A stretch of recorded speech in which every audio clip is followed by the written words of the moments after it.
Greetings and welcome to the program Inspire Children with Memory Chiketa. It's good to have you on the program, dear viewers. Today we are having another interesting topic, very important conversations around children. Remember, on this program we are discussing issues that affect the totality of our children, their growth, their development, everything holistic about them.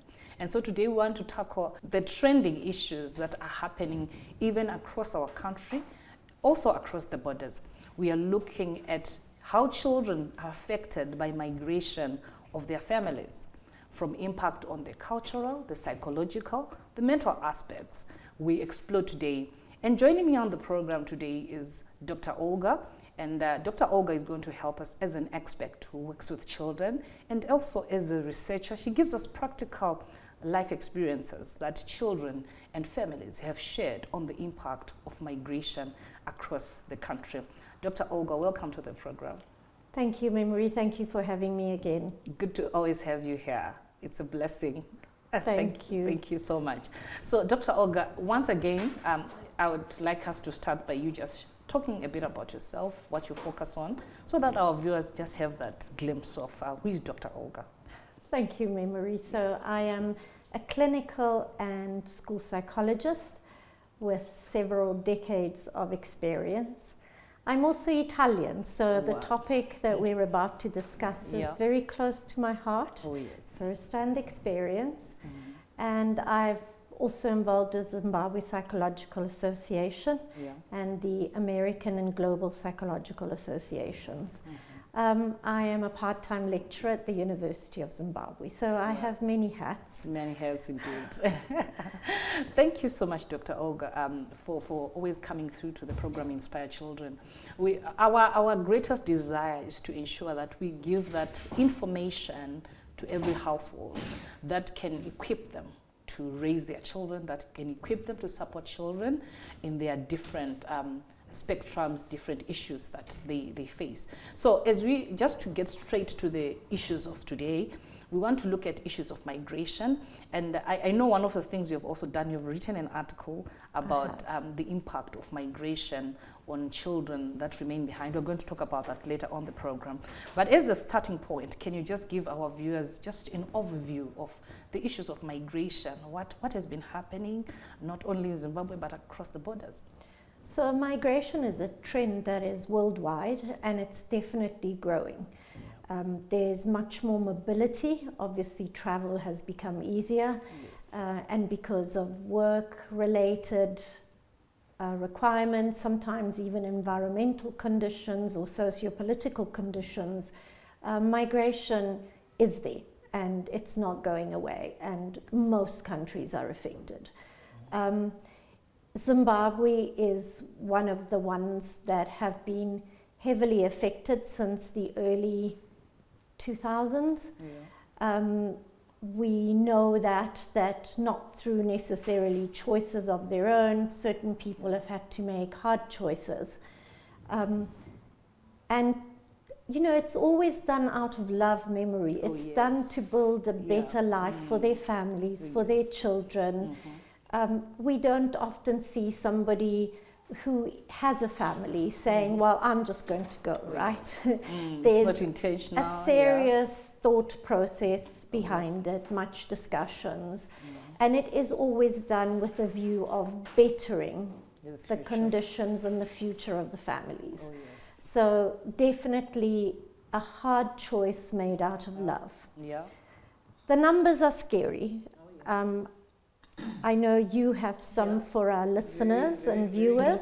Very interesting statistics. You know, I just picked something from 2018, the survey by the United Nations High Commissioner. It found out that 74% of Zimbabwean child asylum seekers in the UK reported experiencing trauma of some kind, probably even in the home country. And they talk about issues around 56% of Zimbabwean children feeling isolated and lonely. These are some of the general overview of migration. And they also, Zimstats also has got very interesting. I know since you're also a researcher, that's why I like the statistics.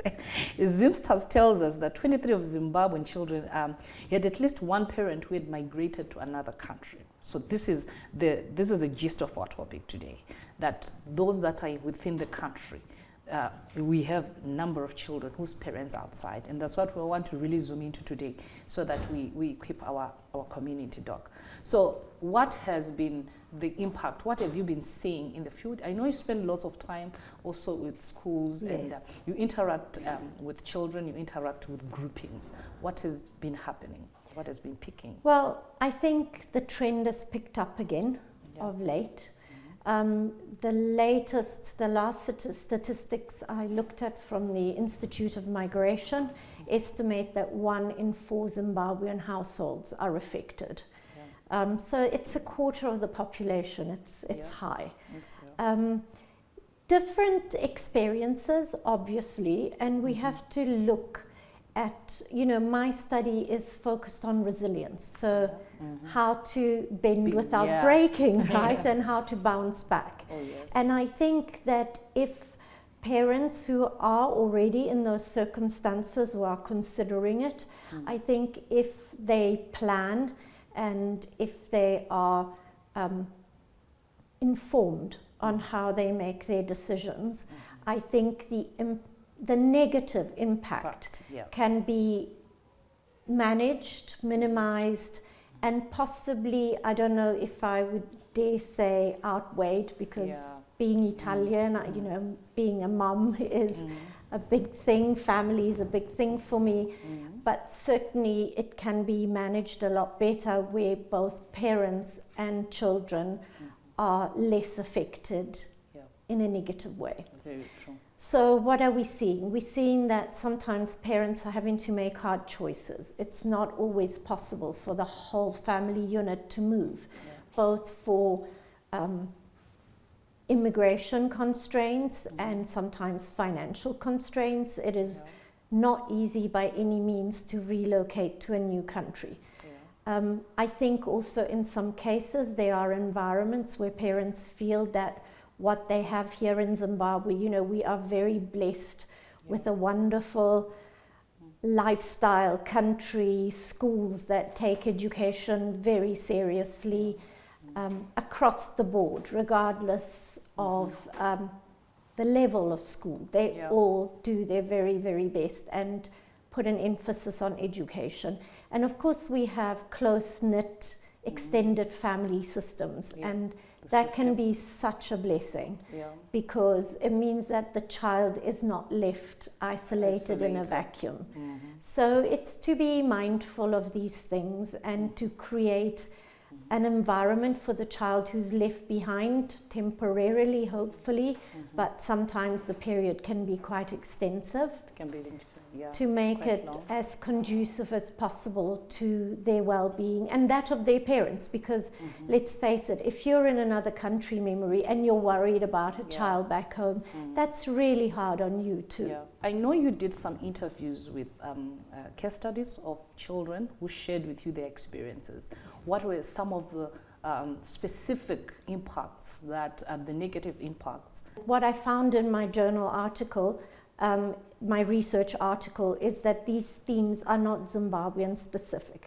They're very much echoed in other countries that have high migration incidences. So countries like the Philippines, South America. It's universal. It's not just specific to our context. One of the big ones is abandonment and rejection. That feeling of being, I'm lost. There's no one lost. for me. Exactly. And, very much then if the time span becomes extended, perhaps moving away or feeling excluded. I know the story you are referring to, and they're real life stories based on interviews. The parents were divorced. And the mum of the girl had immigrated to America, to the United States. She was unable to bring her daughter with her. Yeah. So unfortunately, 1 year led to the next, and eventually mum met someone else and remarried, and they had a child. And I always remember her words saying, I've never even met my little sister. I've only seen photographs of her, and it doesn't feel real, and I want to be there. I want to be the big sister. So, and although they try and rationalize it, remember, not every child, well, not every human, when our emotions are involved, we don't think very clearly or logically. So it's hard to rationalize and deal with that. That is one. I've also seen depressive and anxious symptomology, and we know that especially since COVID-19, there's been a global increase of anxiety and depression of 25%. That includes children and adolescents. Oh yes, they are getting affected seriously. Of course. And partly, especially in not only missing their parents, but especially if they're not happy with the caring arrangements where they've been left. You know, it's very tough on them. And depression and anxiety, of course, is closely linked to worry and stress. And it happens. And I'm not saying that they are clinically diagnosed with those conditions, but certainly the indicators are there that they're enough to be alarm bells. And so we find anxiety and depression affecting even the way children conduct themselves or the way they behave. Absolutely. And so, it affects their academic performance hugely. Thank you so much, Doc, for that. We'll come back to that point. Just want to take a short break. Viewers, do join us as we take a short break.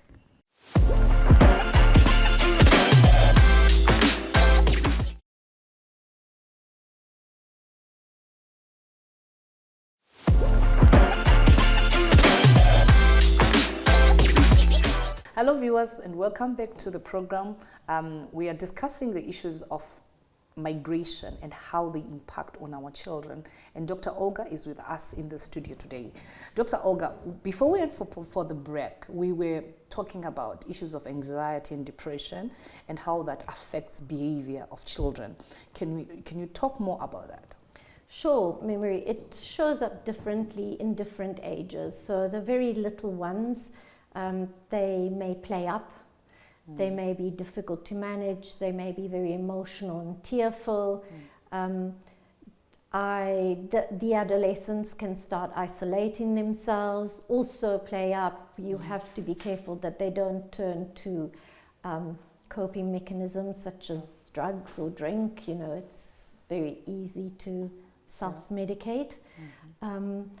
But yes, it can show up in different ways, but certainly it definitely affects their academic performance. So if you see that a child who was doing well and you know, keeping up suddenly starts falling behind, isolates themselves, doesn't want to be with their friends, behaves generally like a different child. A different person altogether. You know that there's something there that needs to be explored and investigated. So, Doc, what would be the best interventions? We are saying the movement of parents, or mother or dad, to another country. They are left all by themselves. What are the things that people can practically do to cover up this gap? What are some of the critical steps that we need to talk about? Well, first of all is to build strong support systems where the children are left. So it's better for them to be with a loving, caring person, either a relative or someone very close to the family that they know well.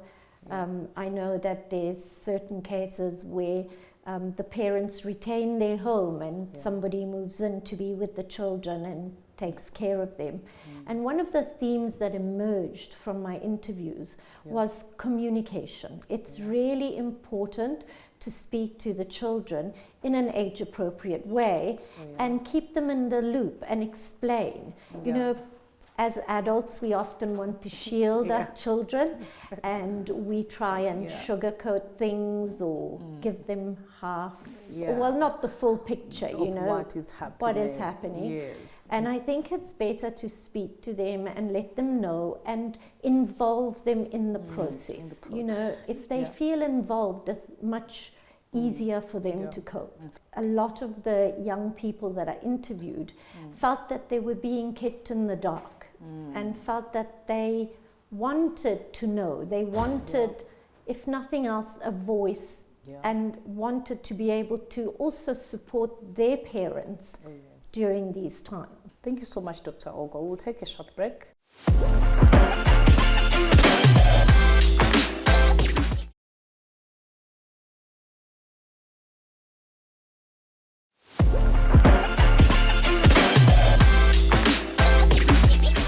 Welcome back to the program, Inspire Children, dear viewers. We are talking about children and how they are affected by migration of their parents. So Dr. Olga, getting back to what we're talking about, what are some of the things that people need to be cognizant of as we look at issues of migration?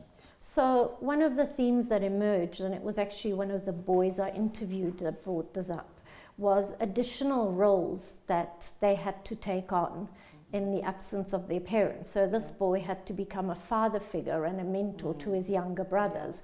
And of course he had to be the man of the house for his mother and his sisters. And that's a lot on a young person. You know, he himself, he said, I miss my dad. I miss, you know, somebody to mentor me. So, and another girl said to me that she was very concerned because of the amount of additional work she was expected to do in the home over and above her academic roles and her normal roles, and, as I say, support roles. But one that I think our viewers should be particularly careful of, it came up in a few of the interviews, it's not too common, is that some of the children I interviewed mentioned they started kind of blurring the line between gifts and love, or seeing gifts, because obviously a migrant parent can probably give a lot more and tries to show their love and how much they've missed their children by sending gifts or bringing gifts or more money. And very often that can cause a problem later on, where especially for the girls, they, you know, it can lead, and I'm talking very worst case scenarios, memory, to something like the sugar daddy syndrome, where gifts, money, lavish lifestyle is misunderstood or absorbed as love. And of course, again, I am not blaming those parents. They're doing their very best, but it's to try and be balanced and be aware of it. But that is very much one incident and very much a worst case scenario. So we do have cases like that. We do, and we also have some within families, especially extended families. At time we have almost like I don't like using, memory, the victimization word, but certainly some of the children are told to put up and, you know, not complain, because look at the kind of life you're being given. You are spoiled, ungrateful children. And there's, in some cases, there have been some really serious cases of abuse and in their caregiving arrangements, or, you know, just generally not having a parent to be there to have your back. And I think to create, again, we're going back to communication, you're quite right, creating an environment where you can say to your child, look, I may be far, but I am here for you, and you can talk to me about anything. One of the girls said that in her, you know, her mum was working in the healthcare system, she had very long hours, and she said, you know, the short calls that I have with my mum, I don't want to worry her. I can see how hard she's working to give me a better life. So it's to let the child know that, you know, you are there for them, and you are still the parent, and you are still open to listening and helping. Wow. Very, very important things that were coming out from those conversations. I think from also what you're talking about, there's that connection that needs to be there, an honest conversation, an open conversation, transparent, probably, I can put Absolutely. that word, yeah, very important. So, Doc, what are some of the strategies that parents can take up, can use? They're far away, but they're here. I want you to talk about that. Memory. This is one of the cases in which technology can work to our advantage. Oh, yes. You know, to be able to arrange and schedule a face-to-face call. And I'm not saying every day, because I know data can be expensive, but certainly messaging, speaking. So research shows that a very short voice call, so even on WhatsApp, but a voice call, has much more beneficial impacts than a message, a typed message. So to make that time, and the process, you know, it's preparation. It goes back to open communication, involve the child, be very sure of the caregiving arrangements, keep in touch as much as you can, be involved. As I say, technology can help.